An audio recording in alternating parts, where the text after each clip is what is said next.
Mga kababayan, mga DDS, ano nang nangyari?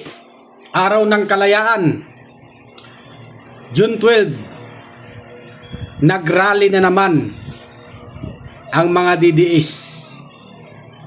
Nakita ninyo, mga kababayan? Ang sabi ni Eric Silis,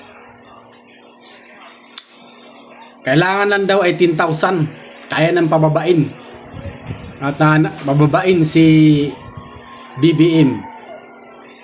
Nanawagan siya sa mga pulis at sundalo na mag-aklas. Hindi mangmang ang mga sundalo at mga pulis. Mga DDS, anong nangyari? Yung 10,000, 10 piraso. 10 piraso. Baka 10 piraso at kalahati. Wala na. Ang tanong, mga DDS, wala na bang budget? Kaya wala nang sumasama? Wala na bang budget kaya wala nang sumasama? Narinig ninyo, mga kababayan, yung sinabi ni Sara? Ang kaguluhan daw sa Senado ay sumusimbolo sa pamumuno ni BBM. Samantalang hindi niya alam, siya ang may dahilan kaya nagkagulo sa Senado.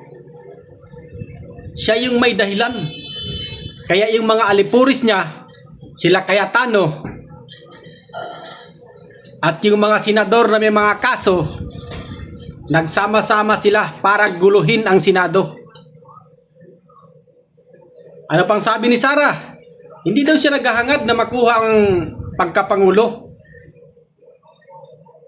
Dahil gusto daw niyang makita ng mga taong bayan kung gaano kawalang hiya si BBM. Sino ba ang nagawalang hiya sa Pilipinas? Sino ba, Sara Duterte, ang nagawalang hiya sa Pilipinas? Ano ba ang katungkulan mo ngayon? Di ba Vice President ka? Anong ginagawa mo? Sa buong kasaysayan ng Pilipinas, ngayon lang nagkaroon ng Vice President na pagala-gala sa buong mundo ang ginagawa at tambak ang katibayan ng pagnanakaw. Tapos sasabihin mo, yung presidenteng nagtatrabaho araw-araw, siya yung sasabihan mo na walang hiya? Diyan natin makikita, mga kababayan, mga DDS. Nanawagan si Makata ng Bayan na bago daw mag June 12 ipakalat yung kanyang mensahe na kailangan daw ay milyon ang sumama sa rally June 12. Pero anong nangyari? Yung inaasahan ninyong 32 million, nasaan na sila? Wala na kayong bilang. Wala nang bilang ang DDS. Kaya kayo tuloy ang pag-iingay, labas ng mga kasinungalingan dahil wala nang bilang. Napakalabo na sa mga Duterte ang 2028. Yan yung katotohanan.